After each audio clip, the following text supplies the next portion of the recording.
एमआयएमचे हाजी फारुख शाब्दींचे आवाहन पक्ष संघटन मजबूतीसाठी एकत्र या, जुन्या आणि नव्या कार्यकर्त्यांना पदाधिकाऱ्यांना सोबत घेऊन काम करणार, नितेश राणेंना सोलापुरात येण्यापासून रोखा फारुख शाब्दी। सोलापूर शहरातील केएमसी गार्डन येथे शुक्रवारी सायंकाळी एमआयएमचा मेळावा संपन्न झाला। एमआयएमचे सोलापूर प्रमुख फारुख शाब्दी यांनी जुन्या कार्यकर्त्यांना आणि पदाधिकाऱ्यांना सोबत घेऊन काम करण्याचा निर्धार केला। नव्या कार्यकर्त्यांनी सुद्धा एमआयएम पक्ष संघटन मजबूत करण्यासाठी जोमात काम करा असा सल्ला जाहीर सभेत दिलाय। हाजी फारुख शाब्दी हे भाषण करताना जुन्या कार्यकर्त्यांच्या व पदाधिकाऱ्यांच्या आठवणी काढत भावुक झाले होते। माध्यमांसमोर बोलताना हाजी फारुख शाब्दी यांनी चौफेर टीका केली।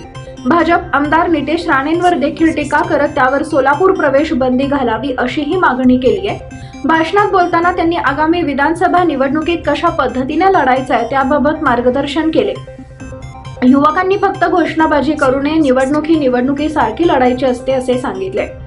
एमआयएमचे सोलापूरचे फारुख शाब्दी यांच्या अध्यक्षतेखाली पक्षाचा मेळावा संपन्न झाला। शाब्दी यांनी जुन्या आठवणींना उजाळा देत जुन्या कार्यकर्त्यांचा व पदाधिकाऱ्यांना परत याचं आवाहन केले। मोईन सय्यद यांनी 2012 मध्ये एमआयएम सोलापुरात आणली होती। मोईन सय्यद यांनी कोणत्याही विरोधाला न जुमानता न घाबरता एमआयएम सोलापुरात आणली होती। मोईन सय्यद यांचे आभार फारुख शाब्दी यांनी मानले। 2014 मध्ये विधानसभा निवडणुकीत एमआयएमने ताकद दाखवली। 2017 मध्ये महानगरपालिका निवडणुकीत 9 नगरसेवक निवडून आले।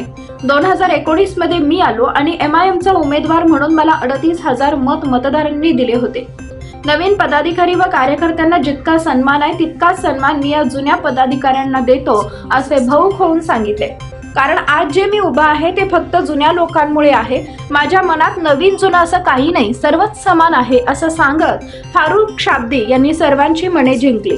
नवीन कार्यकर्त्यांवर माझा पूर्ण हक्क आहे, त्या हक्काने मला साथ द्या असं आवाहन शाब्दी यांनी केले। अन्यथा 2014 आणि 2019 मध्ये जे झालं तेच पुन्हा होईल। 2014 व 2019 काळात ज्या चुका झाल्या त्या चुका पुन्हा होऊ देणार नाही याची काळजी सर्वांनी घ्यावी। निवडणुकीत हुर्रे काही नसतंय, जुन्या पदाधिकाऱ्यांनी मला सल्ला द्यावा, मार्गदर्शन करावे असे आवाहन फारुख शाब्दी यांनी केले। मध्य मतदारसंघात जेवढे बूथ आहेत तेवढे प्रत्येक बूथवर युथची गरज आहे। गर्दी करून हॉर्न वाजवून शेर आया या घोषणाबाजीतून निवडणूक जिंकणार नाही असे मार्गदर्शन पण भाषण फारुख शाब्दी यांनी केले। कार्यक्रम यशस्वी करण्यासाठी पक्षाच्या सर्व पदाधिकारी व कार्यकर्त्यांनी परिश्रम घेतले। आज जो कार्यक्रम था गेट टुगेदर का ही था, तो भावनापुर को बोले तो वो अंदर से निकल गया वैसा, क्योंकि मैं नहीं चाहता कि जो लोग मजलिस से जुड़े हैं और जिनकी वजह से एमआईएम पार्टी सोलापुर में अपने पैर फैलाई है वो लोग एमआईएम से दूर जाए किसी भी वजह से, चाहे वो नेता को नहीं पसंद करके हो या लैक ऑफ कम्युनिकेशन हो। तो वो दूर करने के लिए मैंने पुराने लोगों को आह्वान किया कि वापस से आकर एमआईएम के साथ जुड़े और एमआईएम को और ताकत है, इसके लिए मैं उन लोगों को बोला। सर, पिछले 4 साल से आप 2019 से 2024 तक आप सोलापुर में हैं, लेकिन जुने लोगों की आज 8 बने इलेक्शन वजह से याद आई क्या उसकी कुछ और वजह? नहीं, आपकी गलतफहमी है। आज से तकरीबन 1 साल पहले हम लोग ने एक मीटिंग और लिए थे पुराने लोगों को, लेकिन फिर भी थोड़े बहुत इनएक्टिव थे। उस मीटिंग में सारे लोग एक्टिव नहीं हुए थे। तो अब 8 महीने हैं। अच्छा क्वेश्चन है आपका, 8 महीने हैं तो इलेक्शन अगर है तो इलेक्शन की तैयारी करना पड़ेगा। अगर हम एग्जामिनेशन देने जा रहे हैं तो हमको पढ़ाई चालू करना पड़ेगा। तो ये आप बोल सकते हैं कि इलेक्शन की तैयारी है। सर, आपने अभी और एक जनता से कहा है कि देखो शेर आया, ये ऐसे घोषणाबाजी से वगैरह इलेक्शन नहीं जीत पाएंगे, इसके लिए हर चीज़ से मजबूत होना चाहिए। क्या एक्चुअली क्या कहना चाहते हैं आप, कौन से स्थिति से मजबूत चाहिए? नहीं, देखिए, इलेक्शन जीतने के लिए सबसे पहली चीज़ है संगठन। तो संगठन स्ट्रॉन्ग करना पड़ेगा।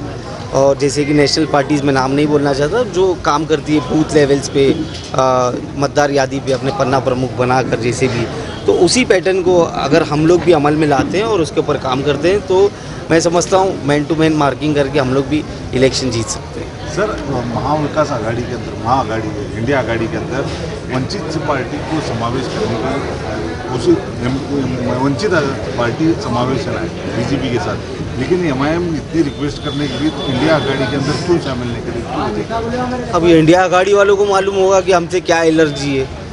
या बहुत आपने तो मेरे मतलब दिल की बात बोल दी है कि लोगों में ये सवाल रहता है बहुत कि आप लोग इंडिया में जुड़ जाओ, आप लोग इंडिया में जुड़ जाओ। तो आपने ये बता दिए पत्रकार होने के नाते कि MIM वाले चाह रहे हैं इंडिया में जुड़ने के लिए, लेकिन ये इंडिया वाले हमको नहीं ले रहे। तो जो लोगों का सवाल था उसका जवाब आपने दे दिए कि MIM चाहती है बीजेपी को रोकना और इंडिया आघाड़ी का हिस्सा बनना, जिसका ऐलान हमारे खासदार इम्तियाज़ जलील साहब ने भी कर दिए हैं। लेकिन इंडिया आघाड़ी वाले तो हमको एक्सेप्ट किए हैं, इंडिया आघाड़ी वाले हमको आघाड़ी में नहीं ले रहे। वो रीज़न उनको ही पता होगा। सर, नीतीश कुमार अचानक आज बीजेपी में उनका मुख्यमंत्री बदलने जा रहे हैं कि इंडिया को छोड़कर फिर से वो एनडीए में जा रहे हैं, तो उसके ऊपर आपकी क्या राय है? देखिए, मैं बहुत छोटा हूँ उनके ऊपर कुछ बोलने के लिए, लेकिन उनका नाम पलटू राम है बोलते हैं, जो पॉलिटिक्स में बोला जाता है उनको।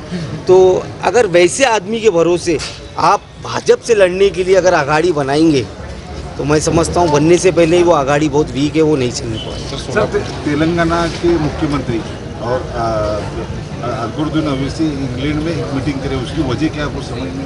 नहीं, ये लोग दावोस गए थे साथ में। अकबरुद्दीन ओवैसी साहब लंदन में थे और तेलंगाना के मुख्यमंत्री दावोस गए थे, शायद वापसी में वहाँ आए होंगे। तो ये कुछ ऐसी ज़रूरी नहीं है, तो राजकीय नेता मिले तो कोई ना कोई वजह हो सकती है। लंदन है, घूमने की जगह है, दोनों मिलके घूम रहे होंगे। सोलापुर में फ्यूचर में आसद ओवैसी या तो अकबर ओवैसी इनकी सभा होने वाली है नहीं है? 100% होगी, और एक नहीं होगी, बहुत सारी होगी। Wait and watch. Sir, Lok Sabha का कोई उम्मीदवार MIM का होगा? अभी फ़िलहाल तो नहीं है। हमारे अनवर सादात साहब आए हुए हैं, वो इसी बात पर हम लोग ने चर्चा की है कि क्या हालात है, कैसा है, क्या है देखना। और ये सोलापुर की सीट रिजर्व्ड है, तो रिजर्व्ड उम्मीदवार ढूंढना पड़ेगा। तो अभी हम लोग की तहकीकात चालू है, लेकिन अब तक कुछ तय नहीं। सर, शहर मध्य की खाली ये तैयारी है या दक्षिण उत्तर के इलेक्शन के लोग विधानसभा की तैयारी है? मेरे हाथ में सोलापुर जिला है। सोलापुर डिस्ट्रिक्ट में मेरे ख्याल से 11 मतदार संघ आते मेरे ख्याल से। जहाँ फेवरेबल दिखेगा MIM अपने उम्मीदवार वहाँ पर उतारेगा। सोलापुर में पिछले महीने नीतीश राणे आकर गए, उसके बाद थोड़ा सा बवाल हो गया था, और सोलापुर में कल आ रहे हैं नीतीश राणे, क्या कहना चाहेंगे? बस मैं यही बोलूँगा हमारे पुलिस डिपार्टमेंट से, कमिश्नर साहब से, कि उनके आने पे रोक लगाई जाए, उनको परमिशन नहीं दी जाए, क्योंकि उनके आने के बाद लॉ एंड ऑर्डर सिचुएशन ख़राब होता है। वो जो जहरीले टीका टिप्पणी करते हैं एक विशेष समाज के ऊपर, तो मैं नहीं समझता कि ये हमारे कानून में इसकी इजाज़त है। तो मैं बोलता हूँ कि हमारे CP साहब इसको रोकना चाहिए, और जो जुल्म हो रहा है बच्चों पर उसका उन्हें इंसाफ मिलना चाहिए। वो पिछले महीने सोलापुर में आए थे, उनकी वजह से सोलापुर में थोड़ा बहुत बवाल हुआ था, एक हिंदू मोर्चा को निकाला था उन्होंने, तो और फिर सोलापुर में आ रहे हैं, तो आप क्या कहना चाहेंगे? देखिए कि इस तरीके से फ़िरका परस्ती सोलापुर में जानबूझकर फैलाई जा रही है ताकि भारतीय जनता पार्टी को यहाँ से मजबूत करें। तो जहाँ तक सोलापुर की आवाम है, इंशाल्लाह इनके मकसद को, इनके मंसूबे को कामयाब करेंगे। आने वाला टाइम में असेंबली इलेक्शन का है, तो वो वजूहत से सरगर्मियाँ बढ़े हुए हैं। हम यहाँ के कमिश्नर साहब से भी गुजारिश कर रहे हैं और रियासत के DGP से भी गुजारिश कर रहे हैं कि ऐसे लोगों पे सख्त पाबंदी लगना चाहिए, और जब भी आ रहे हैं एक तबके के ख़िलाफ़ ख़ास तौर पे टारगेट करके जो है वो तबके को उकसाना और उनकी जो प्रॉपर्टीज़ डैमेज कर रहे हैं बुलडोज़र के ज़रिए, और जो है औक़ाफ़ की प्रॉपर्टियों के ऊपर जो बात हो रही है, वो सीधा मंसूबा यही है कि मुसलमानों से नफ़रत है। और भारतीय जनता पार्टी और चाहे कांग्रेस हो, ये तमाम का मकसद है कि कैसे यहाँ पर जो है मजलिस को कमज़ोर कराएं।